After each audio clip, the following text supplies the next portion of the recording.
semua, saudara-saudara yang diberkati Tuhan, sebelum mendengarkan firman Tuhan, mari kita berdoa. Bapa di sorga, terima kasih buat berkat Tuhan yang boleh kami rasakan pada minggu ini. Sebentar kami akan mendengarkan firman Tuhan. Berkati hati dan pikiran kami, agar firman-Mu boleh tertuju dalam hidup kami. Dalam nama Yesus kami berdoa dan bersyukur kepada Tuhan. Amin. Bapak Ibu saudara-saudara, pada minggu ini kita mau mendengarkan firman Tuhan dari Markus pasal 10, dimulai ayat 35 sampai 45. Markus pasalnya yang ke-10 ayat 35 sampai 45. Kami akan membacakan bagi kita, demikianlah firman Tuhan. Lalu Yakobus dan Yohanes anak-anak Zebedeus mendekati Yesus dan berkata kepadanya, "Guru, kami harap supaya engkau kiranya mengabulkan suatu permintaan kami." Jawabnya kepada mereka, "Apa yang kamu kehendaki aku berbuat bagimu?" Lalu kata mereka, "Perkenankanlah kami duduk dalam kemuliaan-Mu kelak, yang seorang lagi di sebelah kanan-Mu dan yang seorang lagi di sebelah kiri-Mu." Tetapi kata Yesus kepada mereka, "Kamu tidak tahu apa yang kamu minta. Dapatkah kamu meminum cawan yang harus kuminum dan dibaptis dengan baptisan yang harus kuterima?" Jawab mereka, "Kami dapat." Yesus berkata kepada mereka, "Memang kamu akan meminum cawan yang harus kuminum dan akan dibaptis dengan baptisan yang harus kuterima.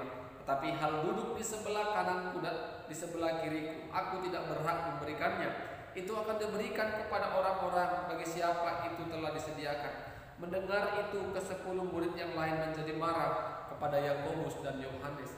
Tapi Yesus memanggil mereka lalu berkata, "Kamu tahu bahwa mereka yang disebut pemerintah bangsa-bangsa memerintah rakyatnya dengan tangan besi dan pembesar-pembesar menjalankan kuasanya dengan keras atas mereka. Tidaklah demikian di antara kamu. Barang siapa ingin menjadi besar di antara kamu, hendaklah ia menjadi pelayanmu. Dan barang siapa ingin menjadi yang terkemuka di antara kamu, hendaklah ia menjadi hamba untuk semuanya.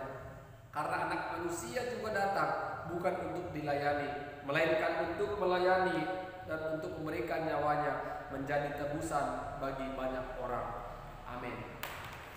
Bapak Ibu saudara-saudara yang diberkati Tuhan, firman Tuhan menyapa kita pada minggu ini dengan tema "Jadilah pribadi yang rendah hati." Jadilah pribadi yang rendah hati. Bapak Ibu saudara-saudara, banyak pemimpin dunia, bahkan pelayan yang ada pada saat ini, memimpin dan melayani bukan karena hati, tetapi karena hormat, karena jabatan, atau karena banyak hal, agar orang terkesima melihat kehidupan mereka.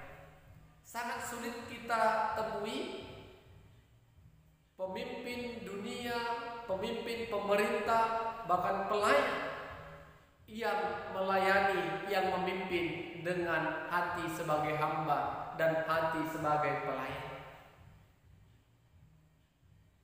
Seorang pemimpin dengan orang yang dipimpin pasti sangat terlihat dari cara kerjanya. Sosok pemimpin akan merasa gengsi, malu ketika yang dikerjakannya adalah pekerjaan bawahannya. Dan seorang pemimpin akan marah ketika bawahannya tidak menaruh hormat, tidak tunduk kepada arahan dan pimpinannya. Bapak Ibu saudara-saudara, kita mau belajar dari teladan Yesus. Yesus sebagai anak Allah yang diutus Allah untuk menjadi jalan penebus dosa manusia. Yesus diutus Allah untuk melayani dengan memberikan dirinya sebagai korban penghapusan dosa. Ketika Yesus memberitahukan kepada mereka penderitaan yang harus dialaminya, dia dianiaya, mati, dibunuh, dan bangkit pada hari yang ketiga.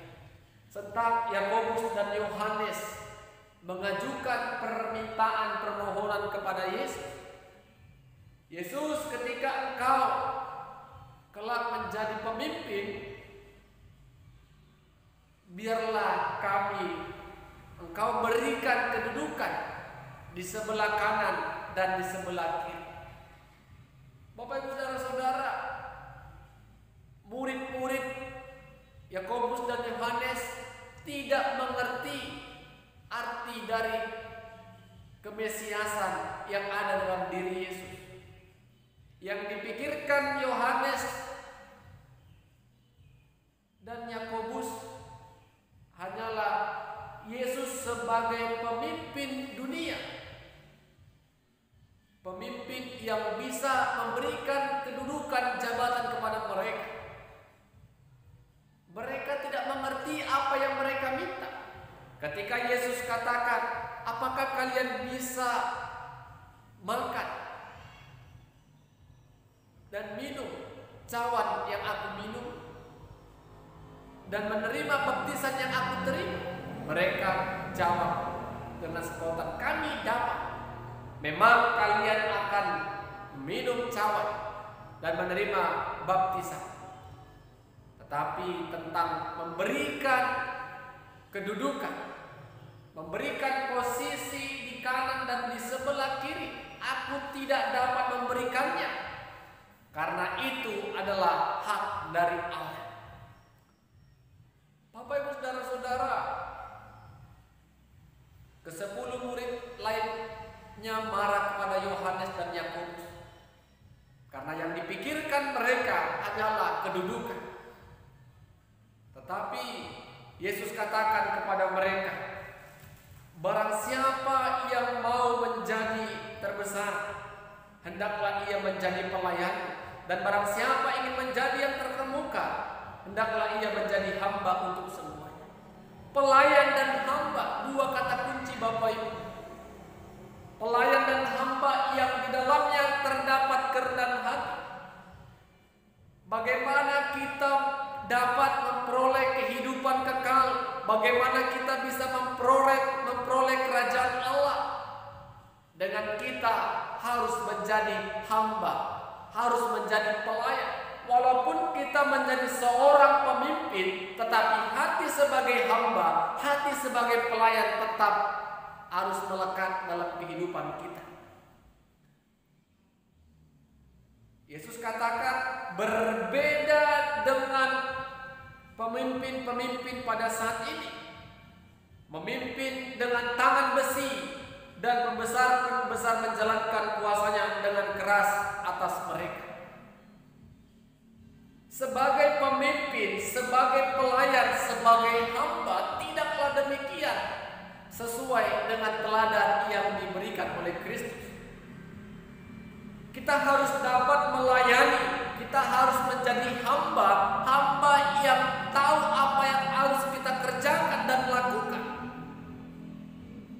Bukan menjadi tuan, tetapi hamba yang siap melayani. Kata kuncinya Bapak Ibu, rendah hati. Tanpa rendah hati, sulit kita untuk menjadi hamba dan pelayan. Sehingga Yesus katakan kepada mereka, anak manusia juga datang bukan untuk dilayani, melainkan untuk melayani dan untuk memberikan nyawanya menjadi tebusan bagi banyak orang. Yesus datang ke dunia ini bukan untuk dilayani, tetapi untuk melayani. Bisakah kita katakan itu kepada orang-orang yang kita temui? Aku datang, aku terpilih, aku jadi pemimpin, bukan aku untuk dilayani, tetapi akulah yang melayani. Sangat jarang Bapak Ibu ketika pemimpin terpilih, ketika dia duduk di bangku pemerintahan, ketika dia duduk di sebuah jabatan, dia katakan aku terpilih untuk melayani, bukan untuk dilayani. Karena apa Bapak Ibu? Hati sebagai hamba, hati sebagai pelayan belum melekat dalam dirinya. Dia memimpin dengan otoriternya, dia memimpin dengan kekuasaannya. Dia tidak melihat teladan yang pernah diajarkan oleh Kristus, yang datang untuk melayani bukan dilayani. Yesus datang untuk melayani manusia. Yesus datang untuk menjadi korban penghapusan dosa. Jadi Bapak Ibu, kita boleh koreksi diri masing-masing. Semua kita bisa menjadi pemimpin. Pemimpin rumah tangga, pemimpin dalam pekerjaan, pemimpin dalam persekutuan apapun. Tetapi jadilah pemimpin yang memiliki pribadi yang mau menjadi seorang hamba dan pelayan. Ketika orang menjadi seorang pelayan dan menjadi seorang hamba, maka tidak ada kata gengsi untuk mengerjakan segala pekerjaan apapun. Tidak ada kata lelah dalam mengerjakan setiap kepemimpinannya. Karena hamba memang harus melakukan apa yang dilakukan oleh Tuhan, yaitu Allah Bapa. Ketika kita menjadi seorang hamba, seorang pelayan, maka kita siap untuk melakukan, dan apa yang kita lakukan itu semua untuk memuliakan Tuhan, bukan untuk membuat nama baik kita dikenal, tetapi semua pelayanan, semua pekerjaan, semua kepemimpinan kita hanya untuk memuliakan Tuhan. Jadi Bapak Ibu Saudara-saudara, biarlah kehadiran kita dimanapun kita berada, baik itu di tengah-tengah rumah tangga, masyarakat, lingkungan sekitar, di gereja, di pemerintahan, biarlah kita terpanggil hanya untuk melayani, bukan dilayani. Melayanilah dengan hati yang penuh sukacita. Melayanilah sebagai seorang pelayan dan hamba dari Tuhan kita. Amin. Kita berdoa. Terima kasih kami ucapkan kepadamu ya Tuhan. Kami bersyukur firman-Mu telah menyapa kami. Biarlah kekuatan Roh-Mu yang senantiasa menghampiri kami, sehingga kebenaran firman Tuhan boleh kami lakukan dalam hidup kami. Dalam nama Yesus kami berdoa dan bersyukur kepada Tuhan. Amin. Shalom. Salam sehat bagi kita semua.